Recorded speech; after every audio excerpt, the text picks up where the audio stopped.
Hi viewers, welcome to our channel. Jaganmohan Reddy గారు ఎమ్మెల్సీలతో ఒక meeting అయితే ఏర్పాటు చేశారు. అయితే ఈ సమావేశంలో ఒక స్టేట్మెంట్ ఇచ్చారు. మళ్ళీ తాను మరొక ఓదార్పు యాత్ర స్టార్ట్ చేయబోతున్నట్టుగా ఒక హింట్ అయితే ఇచ్చారు. అయితే ఈ ఓదార్పు యాత్ర ఏ విధంగా ఉండబోతుంది, మరి ఆసారి చేసిన ఓదార్పు యాత్ర తన అధికారంలోకి రావడానికి ఒక హెల్ప్ అయితే చేసింది. మరి ఈసారి ఓదార్పు యాత్ర తనకి ఏ విధంగా హెల్ప్ చేస్తుంది? సో ఇదే అంశం మీద డిస్కస్ చేయడానికి ప్రజెంట్ మనతో పాటు సీనియర్ జర్నలిస్ట్ జయదేవ్ గారు వారితో డిస్కస్ చేద్దాం. సార్ నమస్కారం. సార్ నమస్తే అండి. సార్, ఎమ్మెల్సీలతో మీటింగ్ ఏర్పాటు చేసుకున్నారు కదా, ఆ సమావేశంలో జగన్మోహన్ రెడ్డి గారు మాట్లాడుతూ మరోమారు ఒక ఓదార్పు యాత్ర చేయబోతున్నట్టు తెలుస్తుంది సార్. అంటే వైసీపీ కార్యకర్తలు అందరూ కూడా దాడులకు గురయ్యారు, వాళ్ళందరినీ పరామర్శించడానికి వెళ్తున్నట్టుగా ఉంది. మరి ఇది ఏ విధంగా ఆయనకు హెల్ప్ చేస్తుంది? అంటే అంతకుముందు ఒక ఓదార్పు యాత్ర చేశారు, మనకు తెలుసు 16 నెలలు 14 నెలలు చేశారు.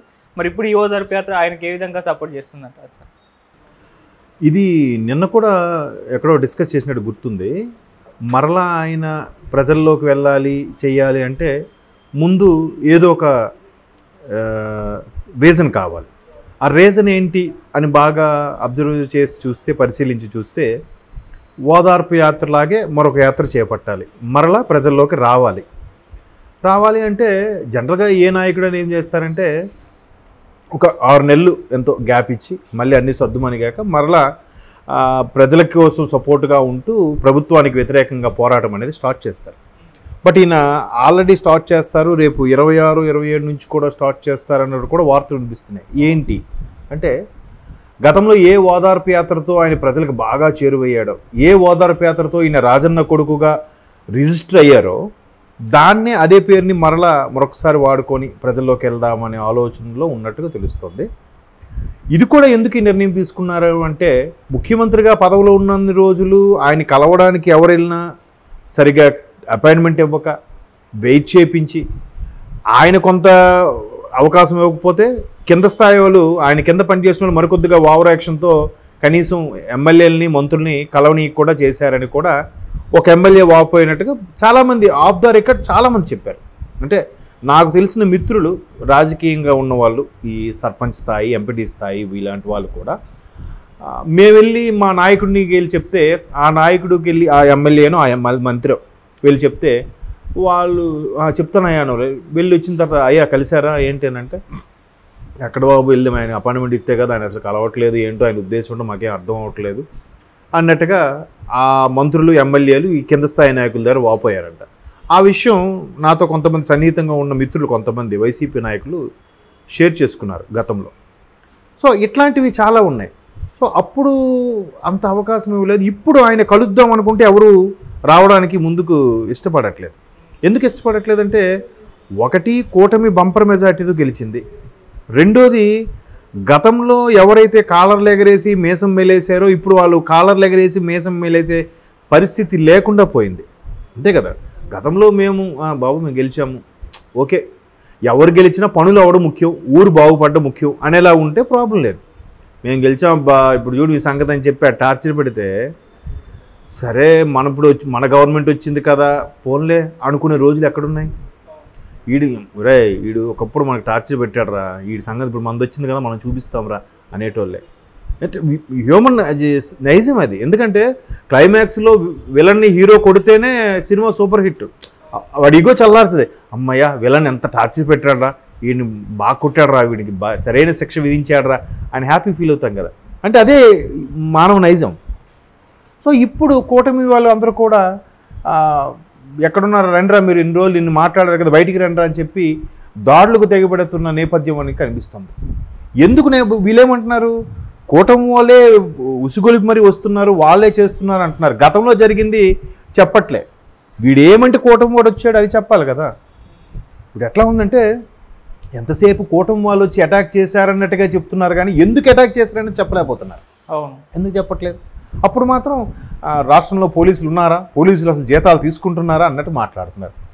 మరి గడిచిన 5 ఏళ్లలో సో 1000 చూపిస్తే 3000 మనకు చూపిస్తాయండి, తప్పదు. అయితే ఎక్కడ సఫర్ అవుతున్నది సామాన్య కార్యకర్తలు. అవునా, వాళ్ళకి ఇప్పుడు ఇంతకుముందే ఒక ఫ్రెండ్ కూడా వచ్చి కలిశాడు. తను ఏం చెప్తున్నాడంటే, యుఎస్ నుంచి వచ్చాడట. వాళ్ళు వైసీపీ కరడుగట్టిన కార్యకర్తలు. వాళ్ళ ఊర్లోకి వీళ్ళు వస్తూ ఉంటే, వద్దురా నేను హైదరాబాద్లో ఉండిపో, హైదరాబాద్లో మీ అత్తవారింట్లో నుండి ఊరు రాకు అని చెప్తున్నాడు. వాళ్ళ గుంటూరు దగ్గర ఒక పల్లెటూరు. పల్నాడు.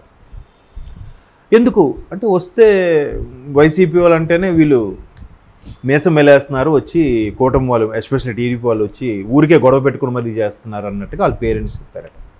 మరి గతంలో వీళ్ళు ఏం చేసింది అది చెప్పరే? ఏవో జరిగాయి, వాళ్ళు లేకపోతే వాళ్ళు అంత ఆవేశాలతో ఎందుకుంటారు? ఉండరు కదా. సో అట్లాగా మొత్తానికి దాడులు జరుగుతున్నాయి, కూటమి చాలా ఇదిగా ప్రవర్తిస్తుందని చెప్పి జగన్మోహన్ రెడ్డి గారు ట్వీట్ చేశారు, అది కూడా చూసాం. సో అట్లాగా ఎవరెవరైతే కార్యకర్తలు కింద స్థాయిలో ఉన్నారో వాళ్ళు మాత్రం చితికిపోతున్నారండి. ఎందుకంటే నాయకుడు అనేవాడు సేఫ్గా ఉంటాడు, వాడికి సెక్యూరిటీ ఉంటాడు, ఒక బంగ్లా ఉంటుంది, వాడి కింద 10 మంది మనుషులు ఉంటారు, అంత హ్యాపీ. కానీ కింద స్థాయి వాడు సఫర్ అవుతున్నాడు. సో అట్లాగే సఫర్ అయిన వాళ్ళందరినీ కూడా మరలా కలుద్దాం, ఊరికే కలిస్తే ఏముంది, ఇలా కలుస్తూ వాడికి ఓదార్పుగా బాబు ఇదేం భయపడకండి, మనకి టైం వస్తుంది, ఇవాళ వాడిది రేపు మనది అని ఏదో చెప్పే ప్రయత్నమో ఏంటో మరలా స్టార్ట్ చేస్తారు. వార్త అయితే వచ్చింది. అసలు షర్మిల గారితో కూడా మరలా కలిసిపోయారు, షర్మిల గారు కూడా పార్టీలోకి వస్తున్నారు, లేదా ఇతను కాంగ్రెస్లోకి వెళ్తారా, లేదా ఆవిడ కాంగ్రెస్ రిజైన్ చేసి వస్తుందో తెలియదు. కానీ ఇలా రకరకాల వార్తలు వినిపిస్తున్నాయి. బట్ షర్మిల గారు వార్త అయితే మాత్రం నిజం కాకపోవచ్చు. ఇది మాత్రం మరలా ఆయన ప్రజల్లోకి వెళ్ళడానికి మొగ్గు చూపుతున్నట్టుగా ఉంది. అంటే ఘోర పరాభవం తర్వాత ఇప్పటికైనా తేరుకోకపోతే నెక్స్ట్ పార్టీ మనుగడ కూడా కష్టమే కదా. సో కాబట్టి వాళ్ళందరినీ ఉద్దేశించి ఒకసారి కలిసినట్టు ఉంటుంది, ఓదార్పు యాత్ర పేరుతో వాళ్ళని కలిసినట్టు ఉంటుంది, పార్టీని మరి కాస్త అరే ఉన్న వార్తల్లో చూపించుకోవడానికైనా ఉంటుంది కదా. సో అట్లాగా ప్లాన్ చేస్తున్నారన్నట్టుగా నేను విన్నాను. మరి మేబీ అది ఎంతవరకు కార్యాచరణ రూపుదిద్దుకుంటుందో తెలియదు.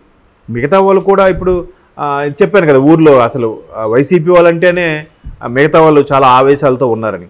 అటువంటి నేపథ్యంలో చాలామంది పార్టీ మారిపోవాలి, లేదా సైలెంట్గా ఉండిపోవాలి. అలా ఉండిపోయినప్పుడు ఇంకా జగన్మోహన్ రెడ్డి గారిని కలవడానికి కానీ, లేదా జగన్మోహన్ రెడ్డి జగన్మోహన్ రెడ్డి గారి ఎమ్మెల్యేలని కలిస్తే వీడు ఇంకా వైసీపీలో ఉన్నాడురా, వైసీపీ వాడురా వీడు అని చెప్పి వీళ్ళు చెలరేగిపోయి ఏదైనా చేసే ప్రమాదం ఉంది. కాబట్టి చాలామంది సైలెంట్గా ఉండిపోతున్నారు. సో వాళ్ళందరికీ ఎవరైతే నిజంగా వైసీపీ అభిమానులు ఉన్నారో వాళ్ళందరికీ మరలా ధైర్యం నూరుపోసి వాళ్ళందరినీ పార్టీ కోసం జెండా పట్టుకుని తిరిగేలా చేయాలి అంటే మరలా ఈ యాత్ర ఏదో అవసరం. బట్ అది ఆయన ముఖ్యమంత్రి అయిన తర్వాత అడపాదడపా కలిసి సభల్లా పెట్టి అసలు ఏం జరుగుతుంది, పథకాలు రీచ్ అవుతున్నాయా, అయినా కూడా వాళ్ళు సాటిస్ఫైగా ఉన్నారా లేదా అనేది చూసుకోవాలి కదా. అది చూడలేదు. రాజుగా ఆయన చేసిన తప్పే. బట్ మరి ఇప్పటికైనా ఇట్లా రిలీజ్ అయ్యి మళ్ళీ జనాల్లోనే ఉంటేనే నాయకుడు అండి ఎప్పుడైనా సరే, లేకపోతే ఎవరి మనుగడైనా కష్టం. అవునా? వాళ్ళకి ఇప్పుడు ఇంతకుముందే ఒక ఫ్రెండ్ కూడా వచ్చి కలిశాడు. తను ఏం చెప్తున్నాడంటే యుఎస్ నుంచి వచ్చాడట. వాళ్ళు వైసీపీ కరడగట్టిన కార్యకర్తలు. వాళ్ళ ఊర్లోకి వీళ్ళు వస్తూ ఉంటే వద్దురా నేను హైదరాబాద్లో ఉండిపో, హైదరాబాద్లో మీ అత్తవారింట్లో నుండి ఊరు రాకు అని చెప్తున్నాడు. వాళ్ళది గుంటూరు దగ్గర ఒక పల్లెటూరు, పల్నాడు. ఎందుకు అంటే వస్తే వైసీపీ వాళ్ళు అంటేనే వీళ్ళు మేసం మెలేస్తున్నారు, వచ్చి కూటమి వాళ్ళు ఎస్పెషల్లీ టీడీపీ వాళ్ళు వచ్చి ఊరికే గొడవ పెట్టుకుని మరీ చేస్తున్నారు అన్నట్టుగా వాళ్ళ పేరెంట్స్ చెప్పారట. మరి గతంలో వీళ్ళు ఏం చేసింది అది చెప్పరే? ఏవో జరిగాయి, వాళ్ళు లేకపోతే వాళ్ళు అంత ఆవేశాలతో ఎందుకుంటారు? ఉండరు కదా. సో అట్లాగా మొత్తానికి దాడులు జరుగుతున్నాయి, కూటమి చాలా ఇదిగా ప్రవర్తిస్తుందని చెప్పి జగన్మోహన్ రెడ్డి గారు ట్వీట్ చేశారు, అది కూడా చూసాం.